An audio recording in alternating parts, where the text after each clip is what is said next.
Buenas tardes, una vez más estamos aquí para estudiar la palabra de Dios, reflexionar en esas hermosas lecciones que el Señor nos ha transmitido.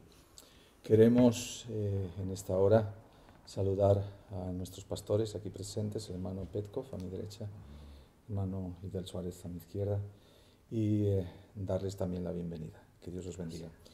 Y daros también la bienvenida a todos vosotros que nos acompañáis fielmente desde vuestros hogares o desde donde os encontréis.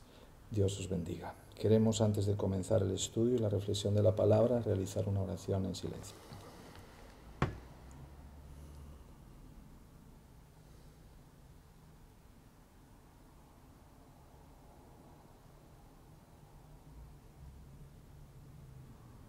Amén.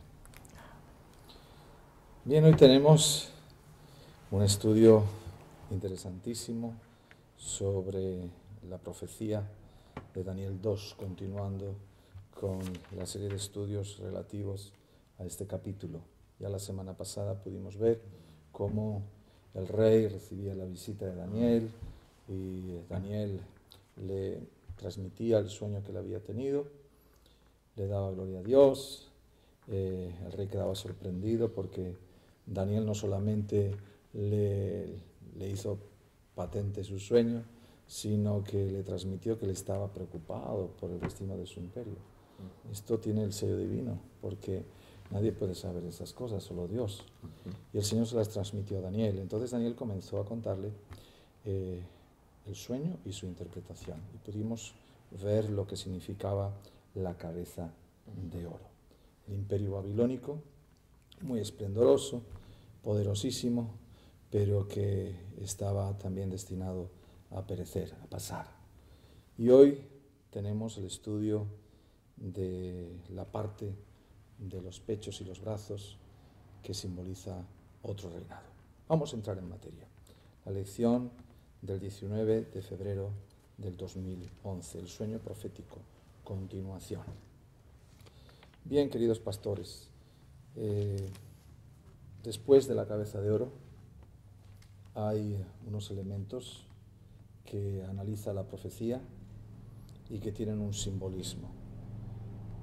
¿Qué significaría el pecho y los brazos de plata? ¿Quién quiere comenzar? Bueno, quizá podemos hacer una introducción en este sentido. Tenemos el imperio de Medo-Persia que seguía históricamente el imperio babilónico, y de la forma como Dios presentó esta imagen al rey, seguía un metal menos valioso, menos costoso de costo y de precio, y también de glance y de hermosura. Entonces tenemos un otro imperio que llegó después de Babilonia de una manera muy especial, como se mencionó también en la otra lección. Y interesante es que la ilustración es tan perfecta porque exactamente en el pecho es donde tenemos los dos brazos, las dos manos de la figura, y ese imperio es un poco especial, es un imperio doble, como se llama un imperio medo de Media y de Persia. Sabemos que es un imperio doble porque tenemos el rey de los persias, pero él tenía su esposa del otro imperio. Entonces, de esta manera, tenemos prácticamente los dos imperios juntados y un mismo reinado, y por eso también sale este refrán que dice: una ley firmada por los medios y los persios no se puede cambiar. Y claro, podemos hablar más de este punto tan interesante. Quiero dejar también la posibilidad de mis hermanos.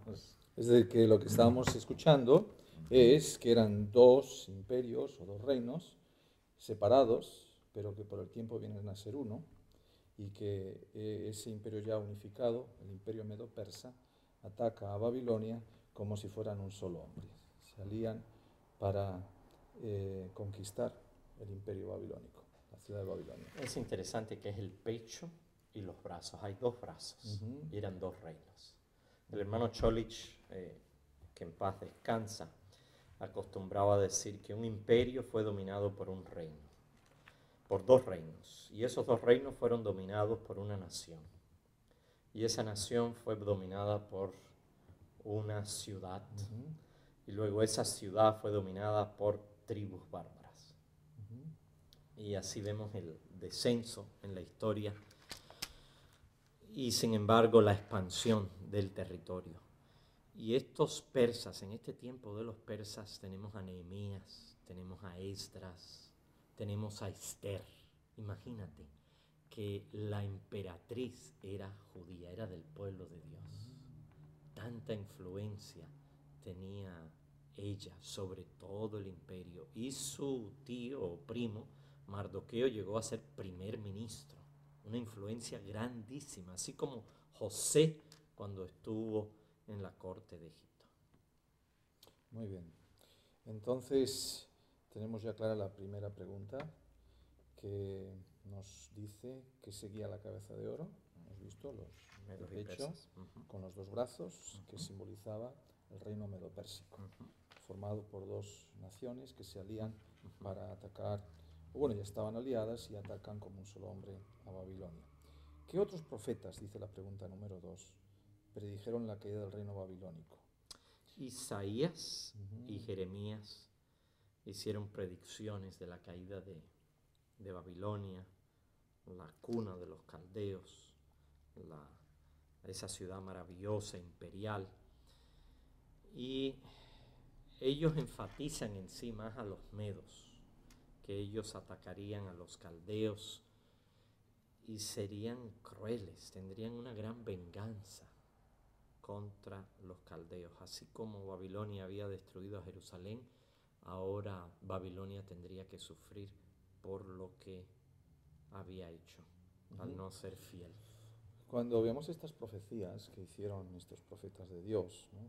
Isaías, Jeremías, en el tiempo que ellos las hicieron, ¿se podía vislumbrar, siquiera vislumbrar la pérdida de poder de estas naciones? No, era totalmente para ponerse a reír y decir que estos son La unos gente soñadores. cuando escuchaba estas profecías, ¿qué es lo que podían decir? Bueno, sabemos que en el tiempo de Jeremías habían otros profetas que decían, no, paz y seguridad, que no van a venir los caldeos, que se van a volver por el mismo camino, que le va a suceder quizás igual como a Sennacherib, que vino y se fue. Nosotros, Israel, Dios está con Israel.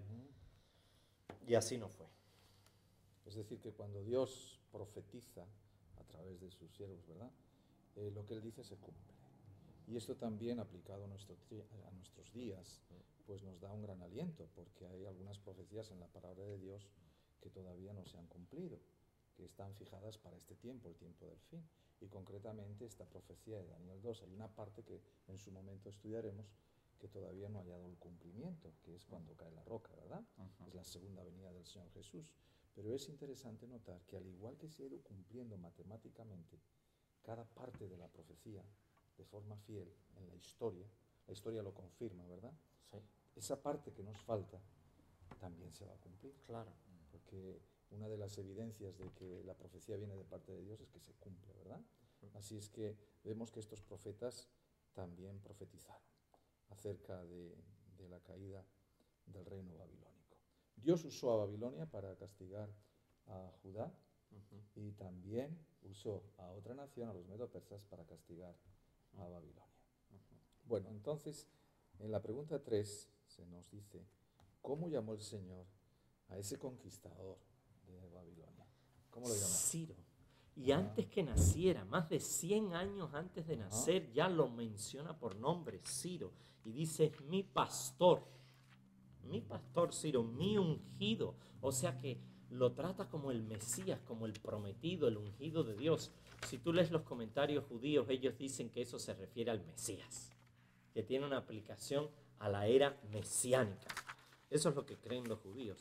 Pero la Biblia nos dice muy claro que se refiere a este gran rey, a este gran emperador de los persas que dominó, que tomó a Babilonia, que Dios le dejó las puertas abiertas y que pudo entrar dentro de la ciudad y llevar a cabo el cumplimiento de las profecías, que iba a recibir las riquezas en lugares escondidos y esas puertas de bronce quedarían abiertas. Para mí es fascinante pensar e imaginarme que Daniel se aparece luego ante Ciro con este gran rollo de Isaías y le dice: oh emperador, mira aquí lo que dice, aquí está tu nombre, Ciro, y dice que tú tienes que construir el templo, que tú vas a dominar a Babilonia, que las puertas van a ser dejadas abiertas. Y Ciro, al leer esto y este libro que mencionaba su nombre, él se daba cuenta que era un libro antiguo, y que lo mencionara, que Dios, se dice, el Dios nuestro, el Dios de los cielos te ha mencionado por nombre. Qué lindo. Claro, esto fue muy impactante para rey. él ¿No igual. crees que esto lo hizo el Señor precisamente para atraer poderosamente su atención? Claro que sí, Porque yo creo que sí. estos monarcas, si no hubiera sido de esta manera, ni se hubieran interesado en estas cosas, pero fue algo impactante. Jeremías dice que Dios lo conoció desde el vientre de su madre, y Dios conoce a cada creyente, a cada cristiano desde el vientre de su madre, y nos ha puesto un nombre nuevo si somos fieles a Él. Tenemos que ser ungidos por el Espíritu de Dios para llevar a cabo una conquista de un reino, y es la conquista del viejo hombre, la conquista de la vieja mujer. Es un cambio de carácter, es un cambio de propósito, en la cual Dios nos da su Espíritu y somos entonces pastores espirituales de nuestro ser, de nuestra alma. Ok, al respecto de lo que está diciendo el pastor Idel, si Ciro realmente era el elegido para hacer esta labor y se le llama ungido y pastor, ¿en qué sentido se usa esta terminología, estos calificativos? Ungido y pastor, ¿por qué se le aplican a él estos términos? ¿Por qué él iba a tomar los tesoros? ¿Por qué? Yo creo que cuando se habla de ungido, yo entiendo que esa persona va a ser una persona dirigida por el Espíritu Santo. Y entendemos que este reino exactamente es que se encargó con regresar la libertad del pueblo de Dios, regresar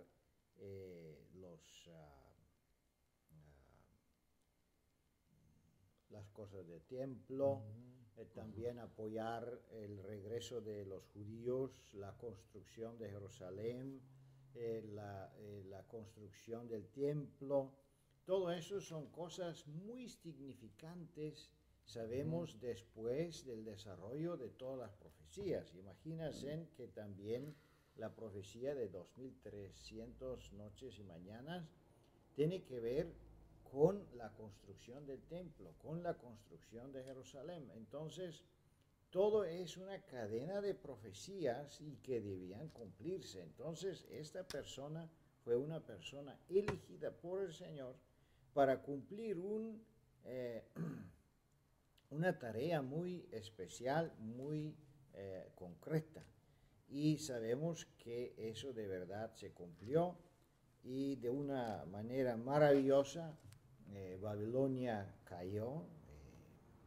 Bueno, que Dios quería usar este reino, pero sabemos que ellos se pusieron orgullosos, empezaron de oprimir la gente. Entonces toda la situación cambió prácticamente. Y como cambia la situación, cambia la actitud del Señor también. Y por eso no podemos decir de ningún pueblo que es el único y todo eso, porque cuando cae un pueblo, Dios puede levantar un otro. Si cae un grupo de gente, Dios levanta otro. Si cae una persona, Dios levanta a otra. Así pasó también con hermana White, que antes Señor tenía los planes con otras personas, pero como ellos no querían, entonces Él eligió una niña.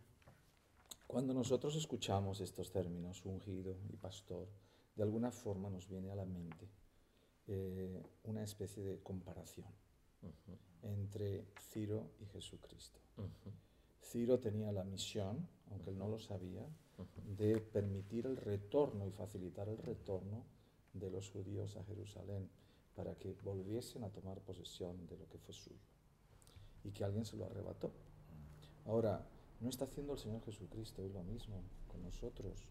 Él, el ungido, el Mesías, el pastor, como nos dice el Salmo 23, ¿no? ujú. Él está haciendo todo de su parte para que nosotros podamos regresar a las mansiones celestiales, regresar al Edén perdido. Y por eso es nuestro pastor, por eso es el ungido, el señalado para hacer esta tarea. No hay otro en el que podamos confiar, sino solamente el Señor Jesucristo. Y cuando estos judíos de pronto se ven con la posibilidad de regresar a su patria, pues claro, me imagino que todos tenían que haber estado entusiasmados. Pero ¿qué pasó? ¿Qué fenómeno ocurrió entre todos esos hombres y mujeres que estaban establecidos allí ya bastantes décadas? ¿Qué pasó? Quisieron todos regresar, regresaron todos. Y en la vida práctica, ¿qué es lo que ocurre también con este fenómeno? ¿Cómo podríamos hacer un parangón con la vida práctica cristiana? Sí, es un fenómeno muy interesante. Primero quizá debemos hacer una introducción que cuando el reino de Medo-Persia tomó la directiva, se puede, o ganó la guerra con Babilonia, no se hizo ninguna destrucción, porque muchas veces cuando viene un otro pueblo destruye a todo, matan a todo, pero en ese caso tenemos un liderazgo muy sabio y se hizo una elección, sabemos hasta que Daniel también quedó en una posición elevada y los otros y todo eso. Entonces, los judíos prácticamente no sufrieron una pérdida de nada, el contrario, el nuevo rey que vino fue más amable, más permisivo con los judíos, con los extranjeros. Entonces, ¿qué pasa? Pasó que la gente se sintieran cómodo en Babilonia. Y cuando vino el llamado, vamos a regresar pensando al desierto, allá la destrucción, una ciudad prácticamente destruida, el muro, no hay templo, no hay casas, todo eso. Entonces la gente dijeron, no, mejor nos quedamos donde estamos. Además, pensando a algunos historiadores y también teólogos, dicen que la influencia de la religión de Medo-Persia, de Persia especialmente, fue muy fuerte, porque ellos también fueron monoteístas. Ellos creían a un Dios parecido a la religión judaica. Entonces ellos se sentían más o menos como en su casa. Y eso hizo mucha influencia del judaísmo y tenía su influencia de algunos ritos que ellos también adoptaron con el tiempo. Pero la idea de Dios o el plan de Dios fue que se separan de este ambiente, que organizan otra vez el pueblo, porque el pueblo de Dios cayó por un tiempo, pero Dios no quería que se pierda la línea, porque el Mesías debía venir por los judíos, porque así fue la promesa, y donde está la promesa, eso Dios no lo cambia. Donde viene la bendición, de allá Dios no cambia. Él puede cambiar la situación, puede cambiar la gente, pero sus profecías y sus promesas son sí y amén. Esto nos lleva al pensamiento de que no querían regresar porque se encontraban realmente cómodos. Habían llegado a tener un estatus que les proporcionaba lo que necesitaban para ser felices. Y de alguna manera eso es lo que está pasando con el cristianismo nominal en nuestro tiempo. Es decir, miles y miles de cristianos, cuando son abordados con el tema de las profecías, estamos hablando de cristianos, pues te contestan, bueno, sí, está bien, yo quiero que Jesús venga, pero eso va a tardar todavía miles y miles de años. Yo he tenido la oportunidad de hablar con cristianos que me han dicho esto. Y es realmente triste, ¿verdad? Que nos llamemos seguidores de Jesús y que no queramos encontrarnos con Jesús. ¿Y cuál es diríamos, lo que nos motiva a pensar así? La comodidad, que estamos muy bien en esta tierra, que hemos hecho planes para vivir en este mundo 1000 años y que no pensamos que esto se va a acabar. Creemos teóricamente que Jesús va a venir, lo predicamos, así lo expresamos, pero en la realidad nos aferramos más a este mundo. Y cuando estamos a punto ya de regresar a nuestra patria, decimos, no, prefiero no seguir aquí, prefiero seguir aquí. Hermano, yo quiero hacer énfasis que en la nota hay un error de imprenta. Dice que esta orden fue dada en el 736 antes de Cristo y no es el 736, es el 536 antes de Cristo. Y esta orden de la reconstrucción de Jerusalén fue una orden que vino de Ciro y está registrada en la Biblia. Para mí fue muy fascinante cuando estuve en el Museo Británico y ver el cilindro de Ciro. Es una arcilla en forma de cilindro y está escrito por todo lado en líneas, en la forma cuneiforme, escrito, y dice ahí que Ciro como emperador mandaba a que se reconstruyeran todos los templos. No solamente el templo hebreo, sino todos los templos que habían caído en desuso. Era una orden. Él tenía esa inspiración y esa inspiración la tuvo de la Biblia y lo llevó más allá. Voy a reconstruir también los templos de los paganos. Pienso en Nabucodonosor cuando vio la estatua y vio que solo la cabeza era de oro. Después decidió, no, voy a hacer una estatua totalmente de oro. Lo alteró y Ciro también aquí lo altera. Ahora manda a reconstruir los templos paganos, no solamente el templo de Dios. Llevándolo a un punto de vista práctico, mi suegro nació en Estonia y a su padre, que era pastor en la Reforma, lo asesinaron en Estonia. Él salió de Estonia cuando llegó el comunismo, estuvo 50 años aquí en Estados Unidos. Después de 50 años hay libertad en Estonia y él regresa con su familia, pero solo para visitar. Ya la familia se quedó aquí, yo me casé con una hija, todas sus hijas se casaron, viven aquí en Estados Unidos, tienen sus casas. No existe ni la menor deseo de parte de esas hijas de mi suegro, vamos a vender nuestras casas y vamos a regresarnos a Estonia, país donde no nacieron, que no conocen el idioma aquí de este país, se han criado en este país de Estados Unidos, conocen la cultura de aquí. Y así fue igual también con los judíos. Más tiempo, habían pasado 70 años. Ya tenían algunas casas, tenían negocio, conocían el idioma, conocían el desenvolvimiento. Y desarraigarse, sí, irse para otro país. Entre los cubanos hablamos, si Cuba se cae, no va a regresar la generación mía. Y ya hay otra generación más. Mis hijas, ¿qué tienen ellos de pensamiento de regresar a Cuba? No, ya. Sin embargo, este era el pueblo de Dios y había una orden divina que debían ir, que debían salir de Babilonia. Y como tú dijiste, espiritualmente, Dios nos ha enviado 3 decretos. El de Ciro, el de Darío y del Artajerjes para salir de Babilonia. 3 mensajes angélicos. El primer mensaje angélico, el segundo mensaje angélico y el tercer mensaje angélico para salir de Babilonia. Porque el mensaje apocalíptico es salir de ella, pueblo mío. El pueblo judío tenía que regresar a su patria, no por cuestiones meramente políticas de ubicarse en un espacio geográfico, sino también para adorar al verdadero Dios, sin esas influencias que lo impedían, y para tener su culto de adoración específico, su templo, donde pudiera el Señor manifestarse. Pero vemos que habían muchas ataduras. De ahí la importancia de romper esas ataduras que todavía nos mantienen a este mundo. No quiero decir con esto que seamos unos anacoretas, personas que no nos mezclamos con la sociedad, que vivimos aparte. Estamos en el mundo, vivimos en el mundo y debemos ser luces del mundo, pero no participar de sus iniquidades.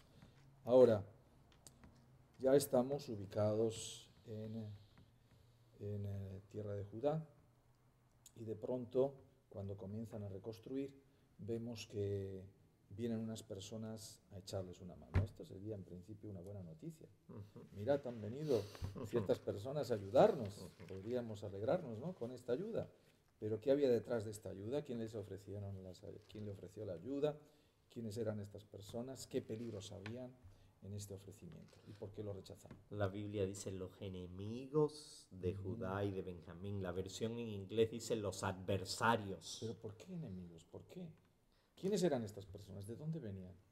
Venían Porque eran los samaritanos, ¿verdad? Eran samaritanos. ¿Y de dónde Eran venían? un pueblo que se había mezclado. Asiria había traído personas de otros países, de otras naciones del imperio, las había establecido en esa área donde antiguamente vivían las 10 tribus de Israel, y los pocos que quedaron ahí se mezclaron.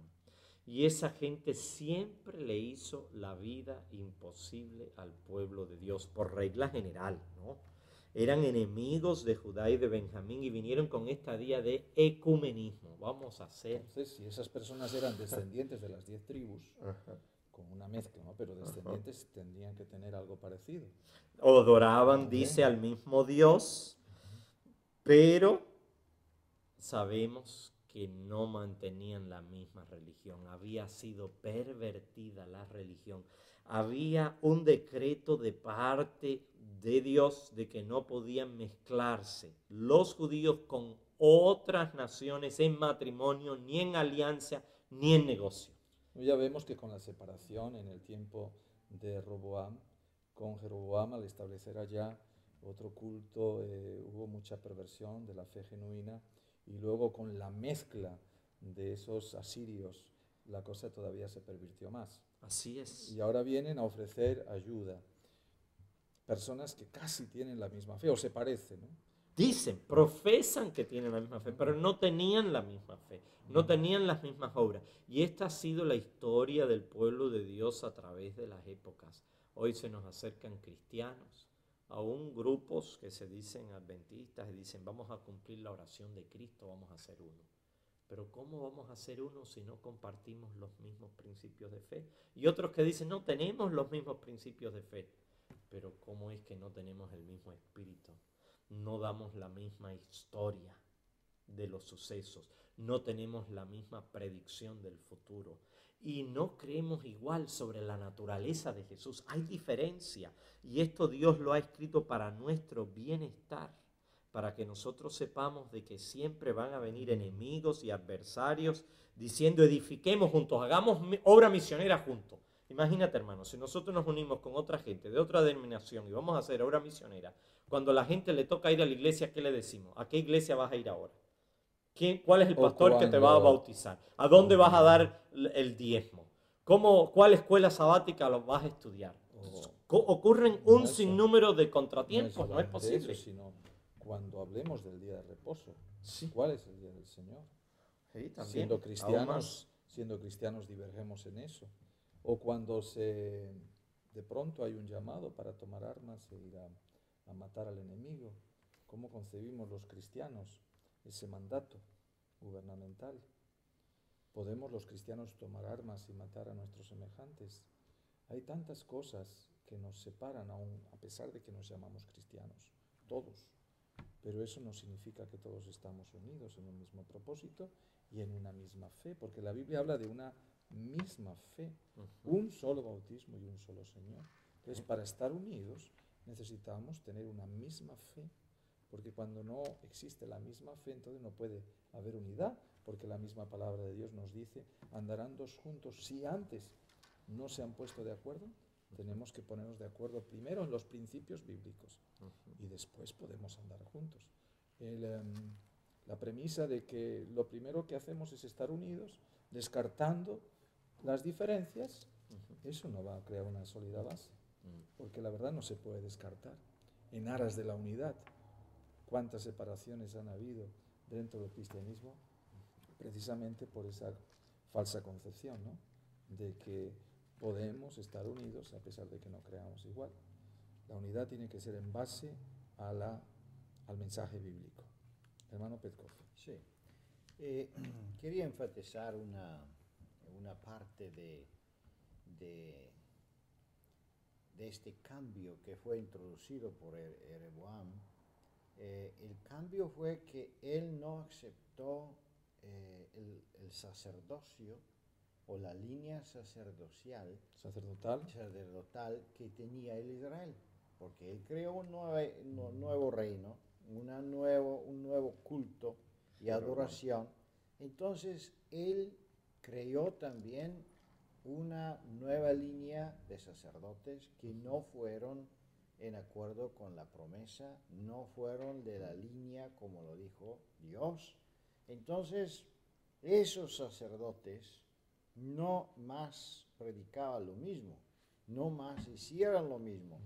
En la forma externa sí tenían sus altares, tenían sus sacrificios en la misma manera como lo hacían en Israel.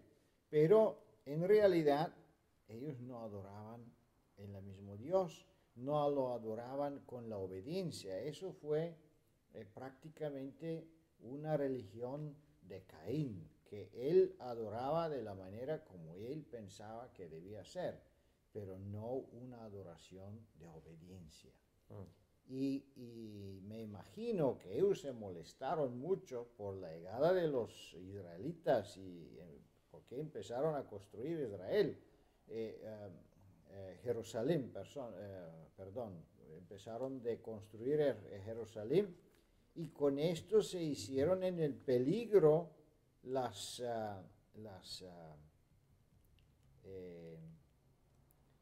mentiras que ellos contaban a su gente.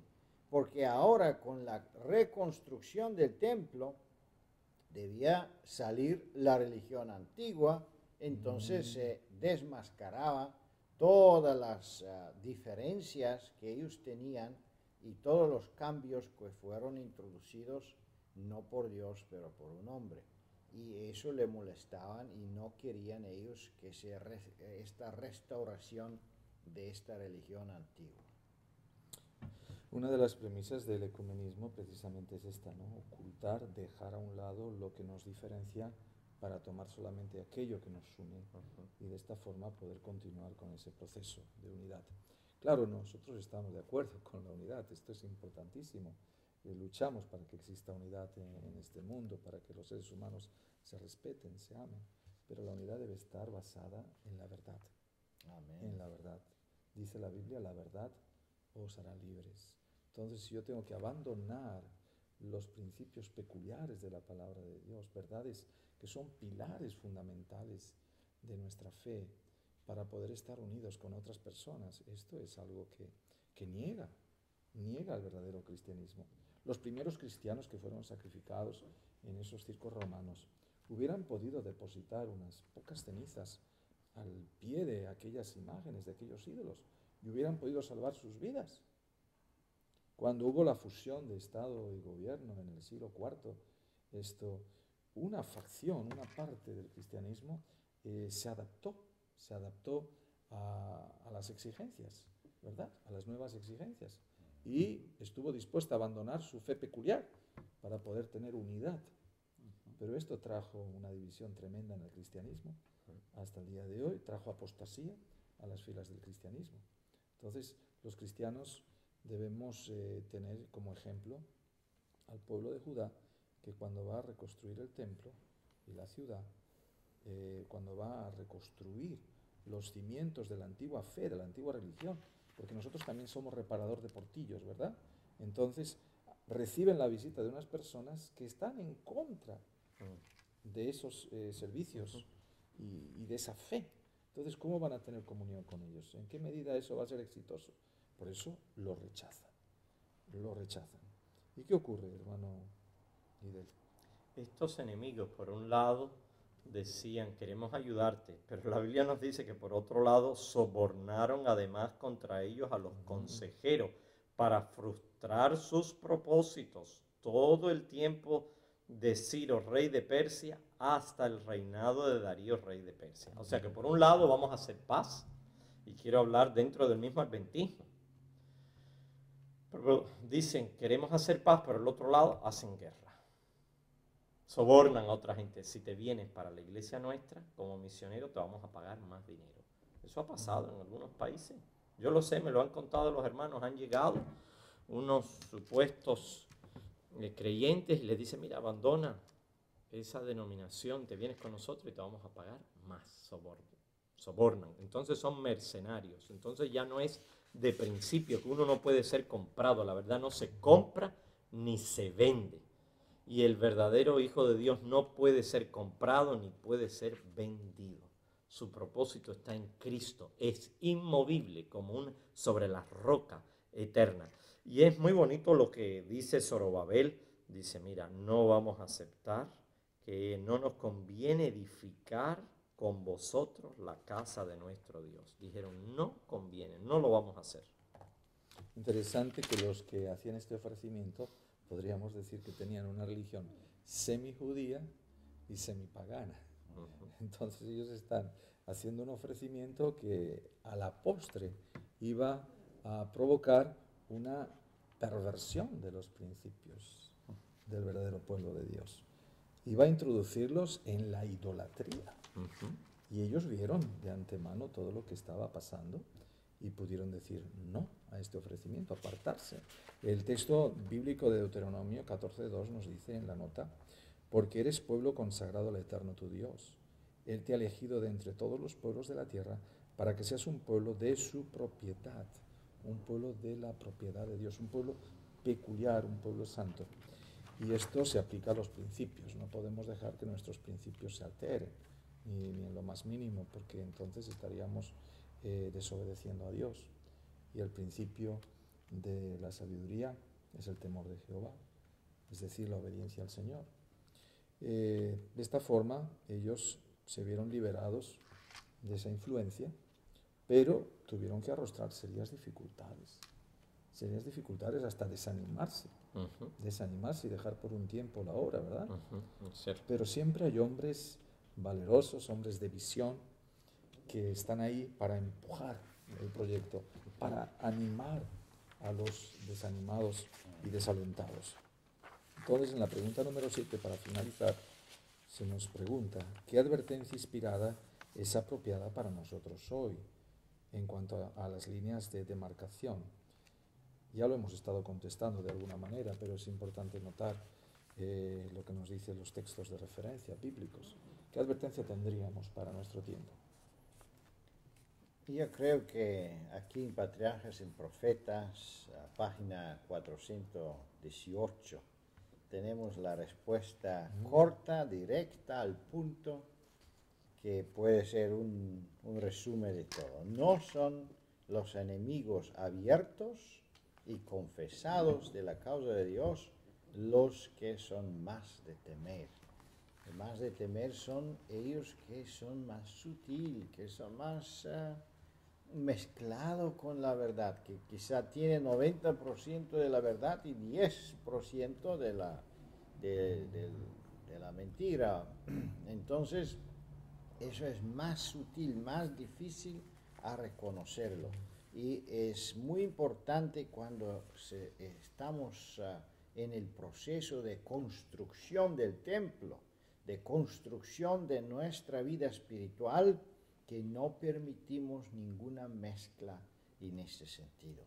Porque cuando ponemos la fundación, debe ser una fundación pura, una fundación sin mancha, que es la única fundación de nuestro templo espiritual, puede ser Cristo mismo y nadie más. Y si empezamos con las cosas sofisticadas, con adorar a la gente, vamos a ver, quizá no le gusta a esta persona o la otra persona, entonces nunca podemos salir de este círculo de problemas. Pero si tomamos una decisión como la tomaron nuestros hermanos en este tiempo, que quizá va a costar más fuerza, más sufrimiento, hay que construir con la espada y hay que dormir con las ropas, y quizá no vamos a tener tanta comida, pero si construimos las cosas correctamente, eso es que va a durar de muchos años eso es que puede también poner la fundación de la salvación y la vida eterna. Sí, gracias, hermano Petkov. Podemos constatar que los principios evangélicos han sido defendidos de manera fiel por hombres y mujeres de valor a lo largo de la historia, en línea ininterrumpida. Siempre han habido apóstatas, obviamente, de la fe auténtica, pero se han mantenido personas fieles al Señor, gracias a Él, a lo largo de la historia, que nos han transmitido este legado. Y esto nos estimula en gran manera a seguir defendiendo estos principios. Nosotros somos adventistas, esperamos el segundo adviento de Cristo, no despreciamos a nadie, porque creo que todos estamos tan necesitados de la gracia del Señor Jesucristo como el que más. Y amamos a todas las personas, queremos que el mensaje de salvación llegue a todo rincón de la tierra, pero obviamente no podemos pisotear la verdad. Estos principios que han caracterizado al movimiento adventista desde sus orígenes, dice la sierva de Dios, que han costado mucha oración y muchas lágrimas y hasta muertes. Por lo tanto, no podemos ahora hacer alianzas que nos lleven a apostatar de estos principios, a abandonar estos principios. Por eso la Iglesia tiene peligro de abrir la puerta a todas esas costumbres y esas nuevas teologías que están inundando las iglesias cristianas y que las llevan a perder su verdadera identidad. Cuando alguien pierde su identidad, no puede demostrar quién es, cómo se llama, dónde vive. El pasaporte o el carnet de identidad en cada país se tiene que custodiar y guardar con celo, porque si tú lo pierdes, estás inidentificado. De la misma manera, cuando nosotros perdemos nuestra identidad como cristianos, ya no sabemos dónde estamos. Para saber dónde estamos ubicados en la historia y en el momento profético, debemos asentarnos sobre la plataforma o colocarnos sobre la plataforma de la verdad eterna. Y eso es lo que hicieron estos hermanos de aquella época, y es lo que debemos hacer hoy nosotros también como cristianos. Colocarnos sobre la plataforma de la verdad eterna, sobre esos principios que costaron tantas lágrimas, tanto estudio, tanta investigación y tanto sacrificio. Y para finalizar, podríamos darle la palabra a nuestros queridos pastores y terminar ya esta reflexión. Yo solo quisiera decir, refiriéndome también a la nota, que cuando la orden del Señor fue dada de no os unáis en yugo desigual con los incrédulos, aquí hay una definición de incrédulo. Dice, no se refiere solamente al matrimonio de los cristianos con los irreligiosos o con los impíos, sino a cualquier clase de asociación en la que las partes están en íntima vinculación y que requiere armonía de espíritu y de acción. Así que una persona que no cree uno de nuestros principios de fe, que no siente el espíritu para cumplir y actuar de acuerdo de un principio de fe, es un incrédulo a la luz de este testimonio. Es igual, y no nos podemos unir en comunión con ellos. Sí podemos testificarle, pero no en matrimonio. Un consejo a los jóvenes, que tengan mucho cuidado de esta idea del ecumenismo, de casarse con adventistas o de otros grupos independientes, porque no comparten la acción y el espíritu que está en armonía con las enseñanzas del pueblo remanente, del movimiento de reforma. Lo dice aquí, armonía en espíritu y acción. Eso significa una armonía completa, que podemos ir a la misma iglesia todos los sábados, que podemos estudiar la misma escuela sabática, que podemos dar los diezmos a la misma asociación general, que podemos guardar el sábado de la misma manera, que podemos tener oposición en la misma congregación. Sí, esto que dijo el pastor es muy importante, porque a veces en aras de un sentimentalismo, dice la sierva de Dios enfermizo, podemos llegar a tomar resoluciones que afecten toda nuestra vida ulterior. Y una de ellas es precisamente unirnos con personas que no comparten nuestra fe de forma íntegra. Recuerden lo que hemos estado estudiando al principio, es decir, los samaritanos compartían una parte de la fe judía, pero no toda. no toda. Y cuando hay alguna parte que no es compartida, no puede haber plena armonía, porque entonces entramos en ese principio ecuménico de decir, bueno, yo callo lo que me es peculiar y para no entrar en controversia contigo.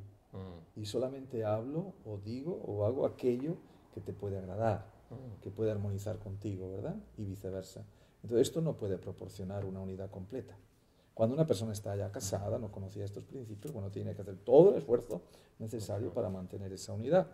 Y sin que esto signifique que él tenga que transgredir sus normas, pero sí hacer todo el esfuerzo necesario para conservar ese matrimonio.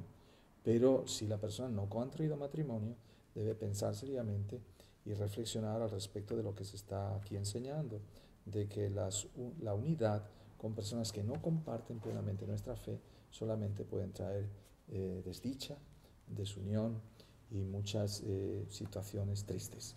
Y eso ya lo hemos visto con nuestros propios ojos, no estamos especulando. Muchos matrimonios son bastante desdichados porque la otra parte no comparte la fe al 100%. Y eso afecta la educación de los hijos, afecta la relación familiar y hace que las cosas no sean como Dios quisiera. Por lo tanto, aquí les dejamos esta reflexión de no unirse en yugo desigual con los infieles, es decir, con aquellas personas que no comparten nuestra fe. Amar a todos, estar bien con todos en la medida que nos sea posible, contribuir de todo corazón a hacer lo mejor posible por esta sociedad, ser buenos ciudadanos, defender las leyes del país, pero primero está Dios por encima de todo. Que el Señor os bendiga y que podamos tener esta próxima semana reflexiones al respecto. Nos encontraremos el sábado próximo aquí, si Dios quiere. Muchas gracias por estar con nosotros. Amén.